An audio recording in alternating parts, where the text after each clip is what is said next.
Coming up next, I'm going to share the secret to motivation, and then what half of remote workers would rather do than open up another email or chat. Plus, we take your calls, and it starts now.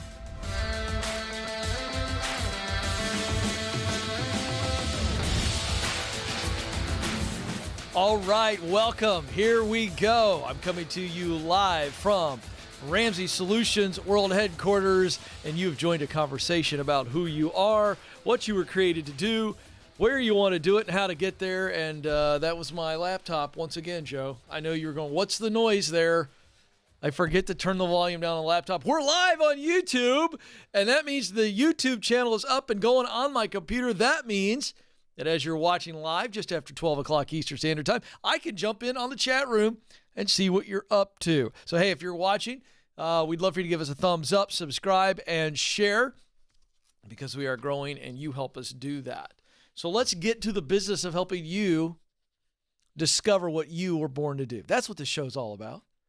We believe that you were created to fill a unique role in your work. That means you are really valuable. You're needed. But that also means that there's some responsibility here.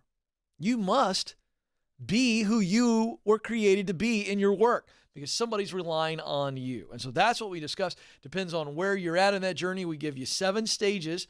That is a very clear path to move you from paycheck to purpose. To where you're not working just for a paycheck, you're working on purpose. Who doesn't want that? Stage 1 is get clear on your talent, what you do best, your passion, work you love to do, and your mission, results that you want to create. Then you're going to get qualified. Then you get connected. Then you get started. Then you get promoted. Then you get the dream job. And then when you get in that dream job, now we've been climbing this whole time. Now we're looking out. We're not looking up. And we expand the dream. We expand the vision. Now we're working not for a paycheck, not for notoriety, not for benefits. This is all about legacy. Working like no one else. That's the final stage. Stage 7 is give yourself away. So where are you on the journey? 844-747-2577. All right. So we get this question a lot. Comes up all the time on the show. Came up at my Get Hired Live event. Young lady stood up and asked me a question live. Ken, I need help with motivation. I need help with motivation.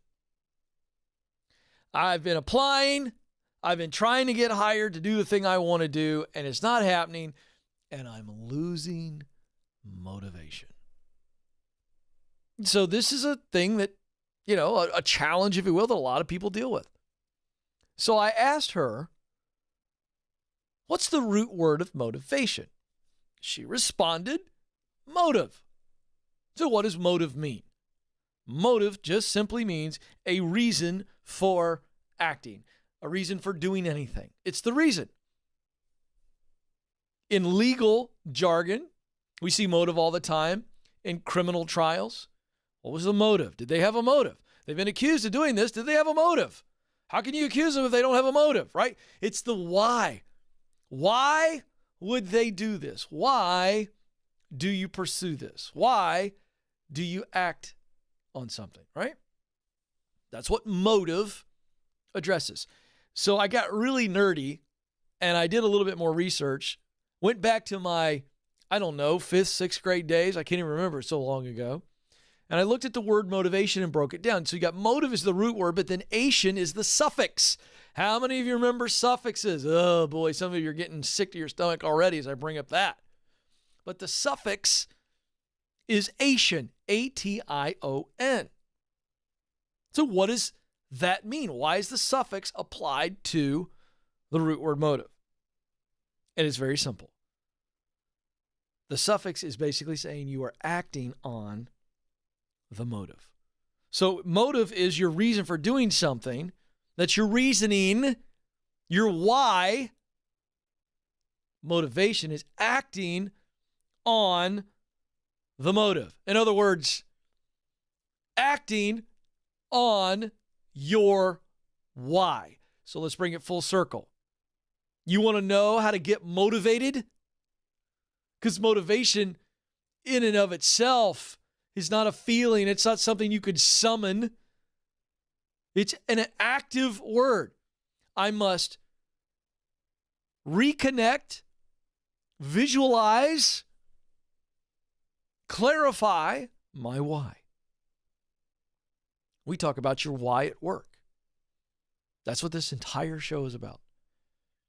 When I say you were created to fill a unique role, you were needed, you must do it at the beginning of every show. It's because you have a why at work. Purpose answers the question, why? What's my purpose? Purpose at work, your why. So when you are struggling to get motivated, you don't have enough motivation, we immediately go, well, what's my why? Let's retreat to it. Let's maybe get clear, maybe for the first time. Maybe you don't even know your why. How can you be motivated to do anything when you don't have a motive? Dum, dum, dum. There it is. Show me a person who has zero motivation. It's because they've either forgotten their why, or they've given up on their why, or they don't know their why. Because when you're clear on your why, your purpose, the motivation is there. You don't have to summon it. It's just there when you get out of bed in the morning because you know your why. It doesn't matter how tired you are. It doesn't matter how much pain you're in. It doesn't matter what's going on in your personal life. You'll stay the course when you have a very clear vision of your why. So you want to get motivated? Either discover your why, remember your why, or take back up the why. And the motivation will be there. 844-747-2577 is the phone number to jump in on the conversation. 844-747-2577. Let's go to Grand Rapids, Michigan, where we start off with Lori. Lori, you're on the Ken Coleman Show. Thank you, Ken, for taking my call. You bet. What's going on, Lori? Okay. Been at the company for 12 years. Mm-hmm. New manager. Got a letter that she wanted to put in my chart yesterday, and she wanted me to sign that says had some very upsetting things about how rude I was and how I wasn't a good employee, and just very frustrating. Do you have this letter in front of you right now? No, she would not let me keep it. She would not let me read it. She read it to me. All right. I'm not trying to bring the pain back here, but I do want you to be a little more specific on what she's saying. Okay. So I am very military. You tell me what time I'm going to be there. I'm going to be there 5 minutes early. If I was scheduled to start at 7:15 in the morning, I would like to start at 7 just to get everything in line, but that was too much for them to pay me the extra 15 minutes. They wanted me to walk in the door. Hold on. You didn't answer my question. You're telling me why this incident happened, which created the letter. And I appreciate that.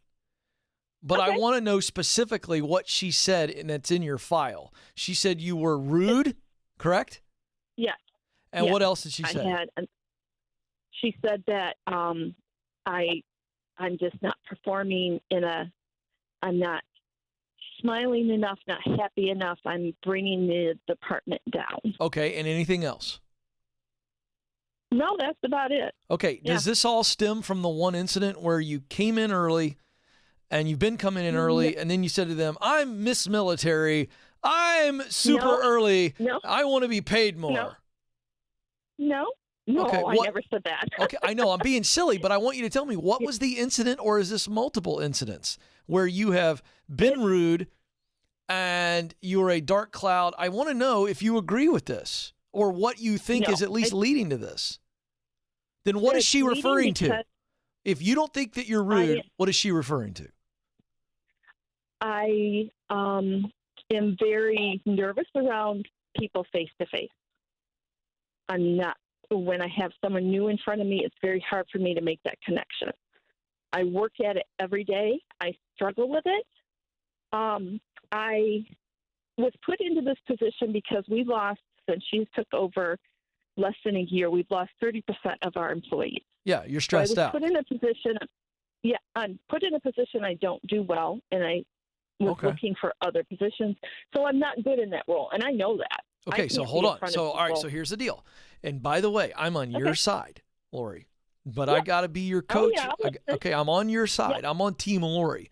but I got to be your Okay. coach here. And I got to stop hearing all of the reasons why. I want to know if you're saying, Ken, I am not rude,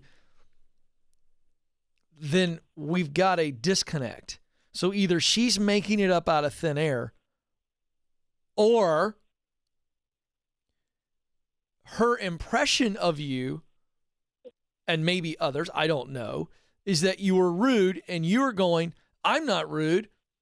I'm socially awkward, or I have social anxiety, and I'm also not happy in my work, and I'm overstressed, and that may be coming across as rude, but I'm actually not rude. I think that's where we've got to, I mean, honestly, for you to get through this, you gotta own some of this. So if you don't think you're rude, what do you think you are? Socially stressed in that situation. And that's not the role for me. So I need to find something different. Okay. So do you think you can find something different there, or do you think you got to find something elsewhere? I think I have to find something elsewhere because they know where my strengths are. And there's just, because we can't keep employees at the other position. Yeah, they can't put you there. Putting me They can't put me there. Yeah, so I can't succeed. Okay, good. So here's my point in really forcing you to confront what's going on. I don't know if you called to say, how do I handle this with her, or if you called to get permission to leave. But I'm going to tell you that I'm giving you permission to leave. Okay. Is that what you wanted? Okay. Yeah. But let me tell you something. You're going to have to learn from this. You ever heard the phrase perception? You ever heard the phrase perception is reality? Yes. Do you think it's possible? And do you think it's possible because of what you've been dealing with? Okay. Do you think it's possible that while you don't mean to be rude, your intention is not to be rude, that you came across as rude?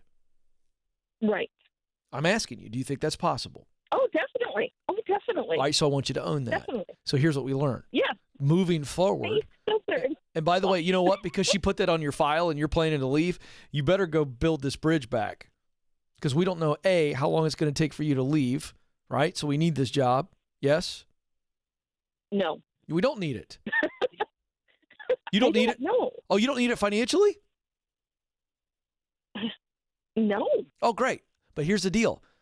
What if the next company calls her, and asks for a reference and you leave kind of disgruntled? So you better go fix it before you leave is my point. Go fix it.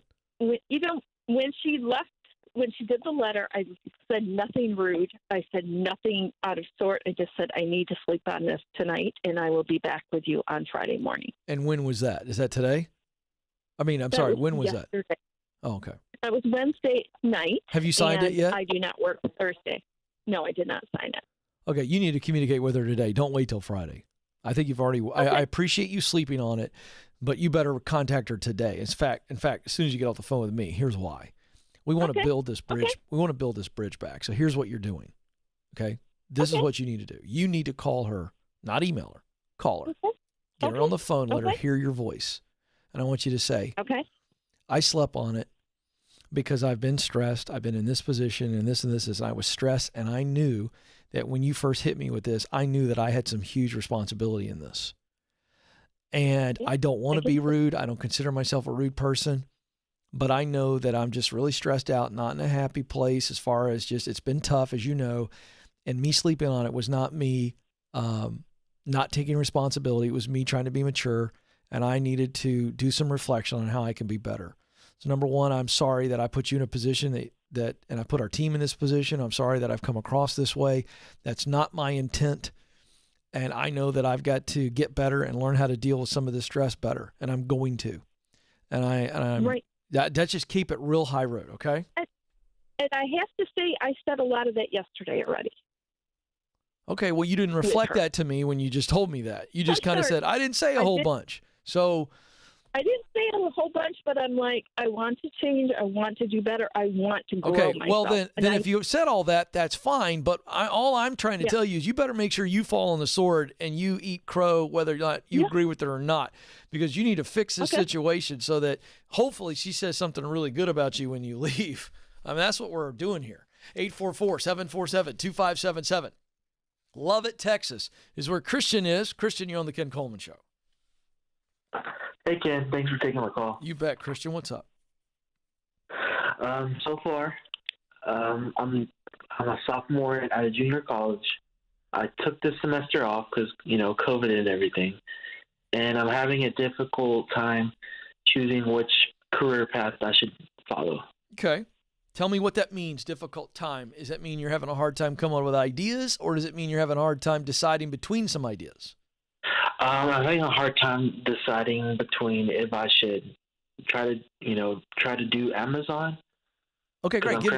Give me, is it just one option or something else? Give me the options. Let's go through 1, 2, or 3, however many there are. Let's go through them briefly, okay? Give me number 1. Amazon, I work part-time, or I could do heating and air, which is my dad's company. Okay, so slow down. What is Amazon? You got to give me more than Amazon. You mean working for them or starting your own business selling stuff on Amazon? I need to know. I work for Amazon part-time. I'm a delivery associate, so I'm like a tier 1. So you're wondering, should you go full-time with Amazon and move up the career ladder with them? Yes, exactly. I mean, I talked to the managers and the assistant managers too, and they think I should, they think I'm a good employee and they think I can move up if I choose Amazon. But on the other side, my dad wants me to eventually take over his heating and air company. Okay, how do you feel about that? I want to talk about your emotions, not what dad wants, not what mom thinks. I want to know what your emotions are. And I'm using the word emotion very intentionally because I want to know what you feel when dad has said, hey, I want you to work for me and eventually become the owner. Well, I mean, I kind of want to do something for myself that, my dad's not basically giving me. I kind of want to work for something. I like Amazon. I mean, I've only been there about 3 months, but so far I really like it. No, hold on. You're going to Amazon. I want to know more about your feelings about eventually running the family business. I get that you want to do your own thing, but I want to know, explain that a little bit more. Give me something a little bit more about eventually, number 1, working for dad now and then eventually running the company. How do you feel about that? Well, I like it. I like how he's giving me that trust, and he's wanting me to do that, but I wouldn't like to do that. Okay, that's what I wanted to hear. You understand what I'm saying? You got to hear this, Christian. This is super important. I know dad makes you feel good when he says that, but you don't want to do it. So it makes you feel what? Sure. Yuck, right? I don't want to run an HVAC company the rest of my life. It doesn't feel good, Ken. Am I right or am I wrong? You're right. All right. See that? Yeah. Like you didn't even want to admit that. And I understand why. You don't want to disappoint your dad, do you? Exactly. That's exactly it. I know it. I'm way ahead of you, young man. I'm trying to get you caught up to me. And that's a big deal, by the way. That's not a small thing. I don't want to minimize that. The emotions are very confusing for you right now. Because on one hand, you're going, I'm very clear that I don't want to run my dad's HVAC business. I don't want to do heating and air.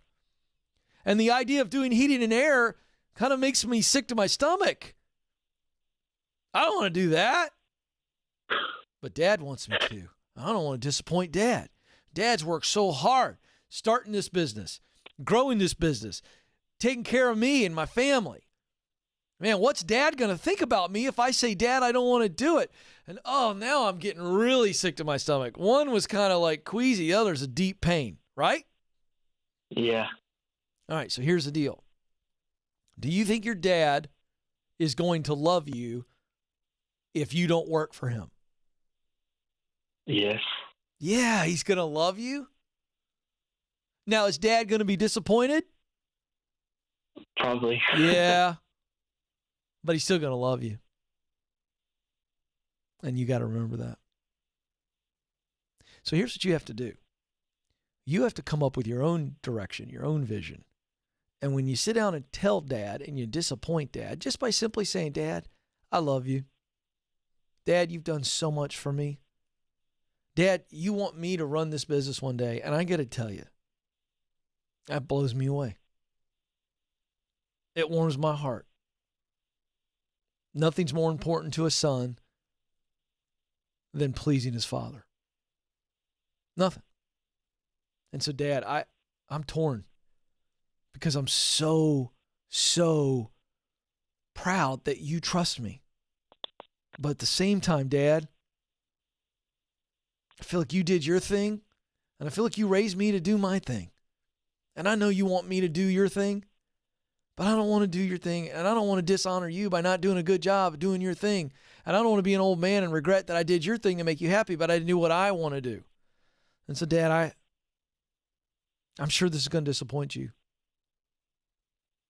But I need you to know that this isn't my path.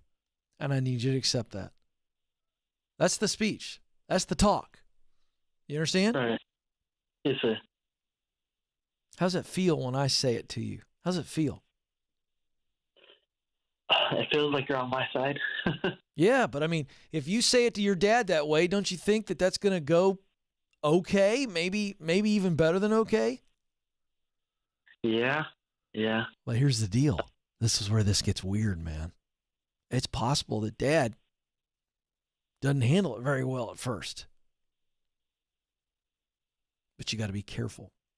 Because in your desire to be a good son, if you do something that you're not born to do, all to make your dad happy, when you're an older man, you're going to be full of regret and resentment. And the resentment is going to actually be towards your dad. And that's ugly. The very man that you're trying to please because you love him so much is going to be the source of your toxic resentment. Christian, do you hear me? Yeah. Do you want to be a resentful old man? No. All right. So you got to choose your path. I don't know if it's Amazon. I don't know what it is. But if Amazon wants you and you like working at Amazon, how old are you right now? I'm 21. 21. Go work at Amazon. Explore it. Doesn't mean that's your life work, but you're 21, and I think you need to set yourself free from this pressure that's been on top of you that I hope I've taken off your shoulders today. So I think the best move for you is to take a full-time job at Amazon and just explore what's at Amazon, explore outside of Amazon, but set yourself free from the pressure to be an HVAC guy. I appreciate you, Christian. You got this. You got this. All right, quick break. When we come back, new study in our In the News segment that's going to set some of you free from the pressure of emails. This is the Ken Coleman Show.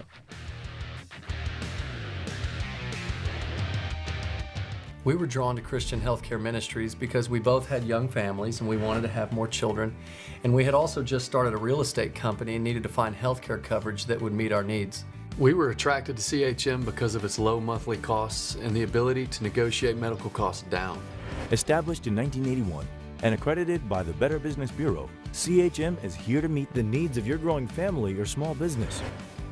Check us out at chministries.org. We absolutely believe in it.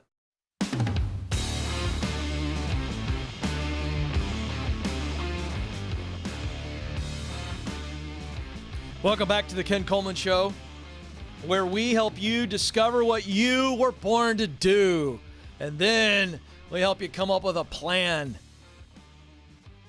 that will allow you to move through the clear path, the 7 stages to work you love, which is what you were created to do, which is to work, to contribute, to make this world a better place through your work. 844-747-2577 is the phone number. 844-747-2577. Real quick announcement. We still have a few slots left. We raised the old price on my time, Joe. Our first 10 coaching slots, one-on-one coaching with me. You get 3 one-hour sessions, deep dive. I'm giving you homework. I'm firing you up, sending you off the call, ready to charge hell with a water pistol. All right? And so we did 10 of those. We recorded them. We're creating a whole coaching service, and we're dreaming. We're doing some big stuff. And so we opened up 10 more slots. And so it's going to cost you $2,400 for 3 sessions. It's $800 a session. That's still a steep discount. In the general marketplace, if I did this with no discount, it'd be more than double that. So we're giving it to you for a steep discount because we're recording it. We're building stuff from it. We give the recording back to you so you can actually get more than just the one coaching session. You can go back and review our time together. So here's how you get it. It's $2,400, 3 coaching sessions, 1 hour each. KenColeman.com/coaching, KenColeman.com/coaching. And when you go to that website, you can actually book your first session right on the spot when you pay. So I hope to see you soon on a Zoom. All right. It's time for In the News.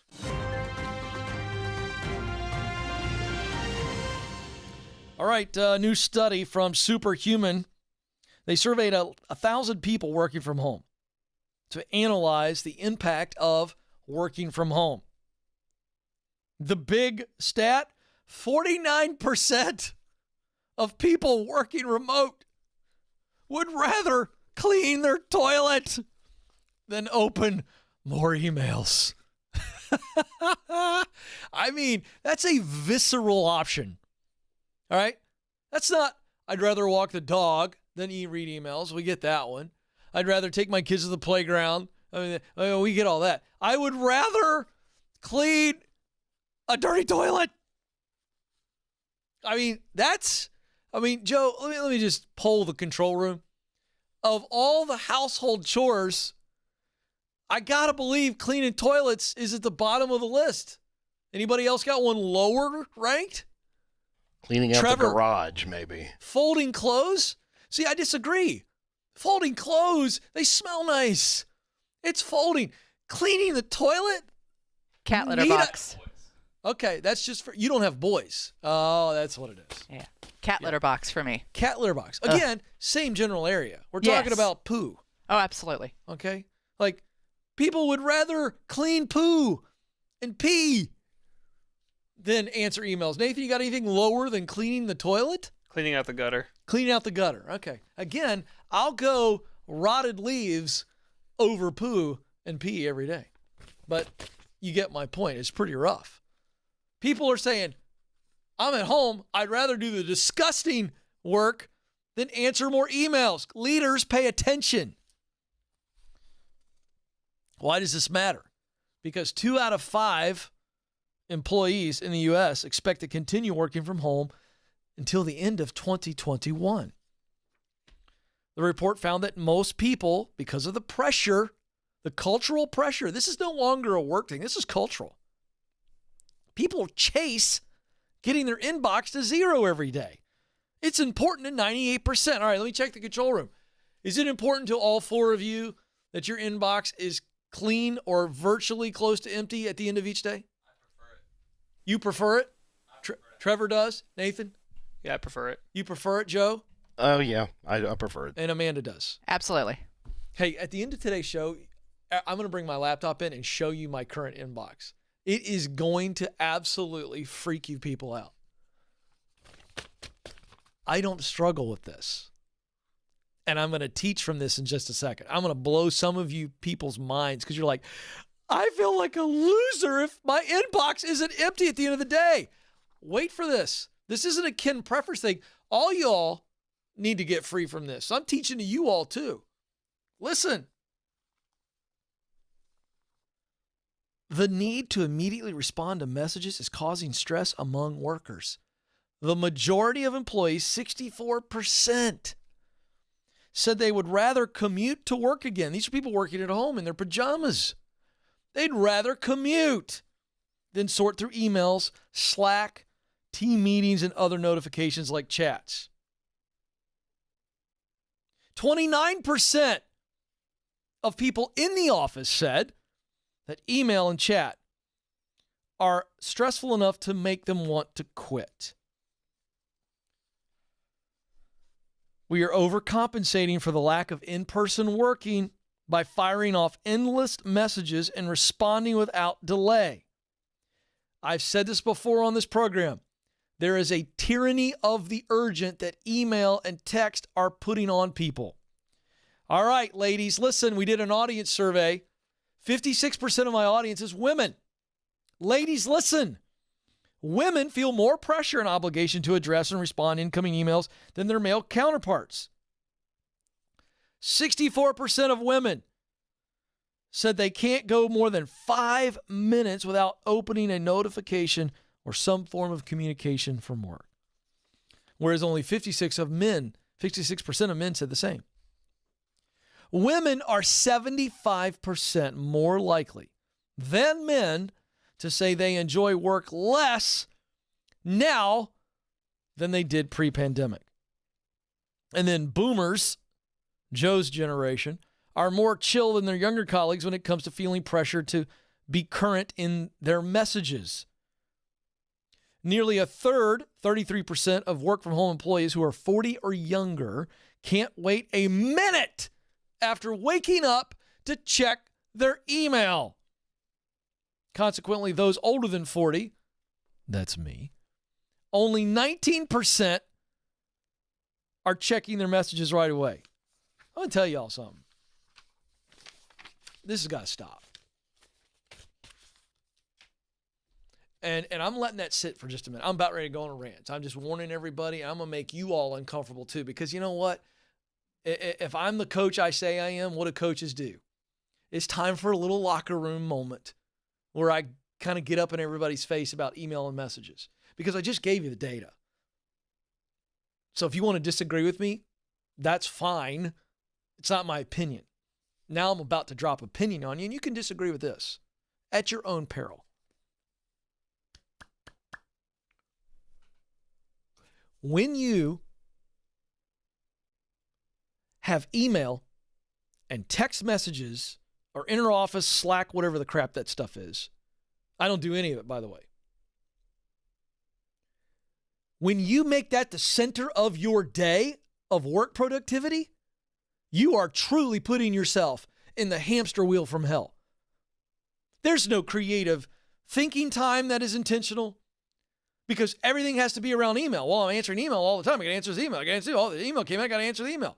Oh, this guy over here just sent me an email. I got to send him an email back. What? Just for a moment, let's just talk about behavior and how behavior and your behavior can stop the cycle. Now, for some of you youngsters in your 20s and 30s, this is going to sound foreign to you. But I'm 46. There was a day where we actually wrote letters to each other. We would write a letter. I'd write a handwritten note, and I would put this thing called a stamp on it. People are like, stamps? What is that? What's a stamp? Yeah, we actually bought stamps. And by the way, before they became sticky, we had to lick those things. It was disgusting. I write a letter, fold it up, put it in an envelope, lick the envelope, the same disgusting stuff, which, by the way, I think we're going to find out when history's done that probably caused more problems, health problems, than anything in the world. I mean, think about it. Like, who told us, did the FDA say this is okay to lick? I don't think it is. But there we are. Side topic. We'd lick it, seal it, lick a stamp, smack the stamp on it, and walk it out to the mailbox, stick it in the mailbox, and pick up the little red flag. Mail person comes along, grabs it, takes it, drops it off. We would open it. Oh, I got a letter.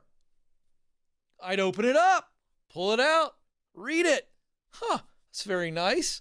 I'd soak in the letter. Now, Joe, because Joe and Amanda can speak to this. What do you think the average response time was? What do you think what was your normal behavior after you read a written letter from somebody? Did you immediately go write a response? Did you go to the typewriter, type a response, do all that stuff and put it back in the mail immediately? Talk to me. I would take a couple days. Couple days? Yeah. Yeah, that's what I thought. Yeah. Joe? At least a week. And yet, electronic letters. That's what email is. Folks, it says it in the title. It's electronic mail. So wait a second. What changed? What changed? Get an email. Now, Ken, you're being ridiculous. Yes, I know, but I'm making a point. What changed was not communication. It wasn't that the type of communication was the change, because yes, it was electronic. What changed was the expectation. I don't know where it started. I don't know how to break it down, But I'm bringing you to this point where you realize, wait a second, I have some control over this. So here's the thing. If you are a remote worker and you're feeling stressed out about all the emails you get, why don't you actually take an hour? Why don't you get off your freaking email? Why don't you shut your computer and go, how could I structure my day to not let email and messages be the hub of my productivity? Everything else trying to revolve around how many freaking messages I got and this pressure to respond right away. How could I do that better? That's the first question. Second thing is, wait a second, how could I change the way I communicate with my team? Here's an idea. Why don't you come to your next meeting with the 4 or 5 things that you were going to send emails on and present it that way? Oh, here's another crazy idea. This is the Ken Coleman Method. Here at Ramsey Solutions, we have an open office plan, so we got cubes everywhere. And the team, every one of you all have dealt with me on this. I just pop up at people's desk. Hey, you're already getting interrupted by emails and messages. How about just the occasional, hey, got a quick idea? What do you think about this? And talk about it. Joe, how many times have I done that to you? Quite a few. Thousands is the answer. Now, am I disrupting his day? Yes or no? No. Not at all. But this email thing, because here's what happened. That's a 5-minute interruption. Take a wild guess. If I submit that to him via email, how many different messages are going to be attached to that? What would you say? Educated guess in the room. How many? 10? Oh, good Lord, you need help. I was thinking maybe 5 messages back and forth. 10? That's the problem. We are having conversations over email, which means we are stuck and anchored to our computers, which means we are creating more stress for us, more urgency, more tyranny of the urgent for everybody else. And we're all in the hamster wheel going, ah! We're all stressed out, and it's because we're not talking to each other. One 5-minute conversation eliminates 5 to 10 emails, which frees up maybe 30, 45 minutes of your day because you're doing it with everybody. I know what I'm about to say is going to freak some people out and you're going to think I'm crazy, and I really don't care what you think. Hey, leaders, what if you eliminated email for 1 week? There's a lady out there that visibly is laughing at the idea, and I'm not offended. It's that crazy. The very thought of that made you laugh out loud. Her shoulders shook. She's like, Ken's making jokes in there. What would it force you to do? Because I just want to make a point. Somebody look up real quick. When did email become a thing? I want to make a point. I want to know what, like there's a point in history where email became a thing. And I just wonder for a second, how did people communicate and do business before email? Now the lady who was laughing is actually doing this. That's a good point. 1997. 1997. Okay, so we're not talking a Stone Age, folks. I'm not talking like 1952. 1997 emails happened. How in the world did we ever grow a business, start a business, take care of people, and for heaven's sakes, how did we communicate in the office prior to 1997? Were there carrier pigeons? Did we do fires out in the plaza? Send smoke signals? I know I'm making an extreme point, and I'm happy to do it. Now, final point on this. Let me tell you how I do email. Everybody that works with me knows if you need something urgently for Ken, do not email me. People also know Ken's not going to email you on weeknights, and he sure as heck is not going to email you on the weekends. This is what everybody knows. Am I right? Have I ever had the conversation with you, Nathan, about this on email? Oh, yeah. Yeah, but I haven't with most people. If it's urgent, you text me. Not an office thing, by the way. People, the Teams thing here at Ramsey, I don't answer Teams either. I don't. I'm not sitting at my computer. I'm actually doing people work. If I'm sitting at my computer all the time, where's the creativity? Where's the interaction? I'm not trying to make you mad. I'm not trying to step on your toes. What I'm saying is, prior to 1997, we didn't have email and business was fine. We didn't have Slack, chat. How much of your day are you stressed out over feeling the urgency to fire back little messages back and forth? How about thinking about it, jotting down on the moleskin with a pencil, folks? That's why I use a pencil. I'm old school. Write it down. Think about it. Go by their desk. You don't have to have 75 meetings. Well, Ken, the reason I do emails is because I don't want to have all the meetings. It's called interaction. It's called priorities. You are letting other people's messages drive your productivity. Good gosh. We are letting communication, a form of communication, dominate our focus. What about the work? What about the priorities? Gee whiz, this fires me up. I just don't get it. I don't answer emails really quickly to people. I answer emails when I'm at my desk, when I've got desk time, and if I see it, and if it's something I can address right then and there, great. So I have dedicated email time, and it ain't a whole lot, by the way. You know what, Joe? People still communicate with me, don't they? Sure they do. We get a lot done around here, don't we, Trev? I do. How is it possible? I have emails in my inbox right now from months ago. I don't even have time to delete them. It doesn't even matter. I've addressed it. It's driving Trevor nuts. He's like, oh, good gosh. Because it doesn't matter. I don't let a format dictate my activity. So I'm not Mr. Organized. I'm a disaster, by the way. Total organizational disaster. But I got a system that works for me, and you organized people could make it work for you. But I took control, and I communicated to everybody I work with. I said, look, don't send me a ton of emails. Don't even send it. Like, the only thing you need to send me is something that I need to get to later.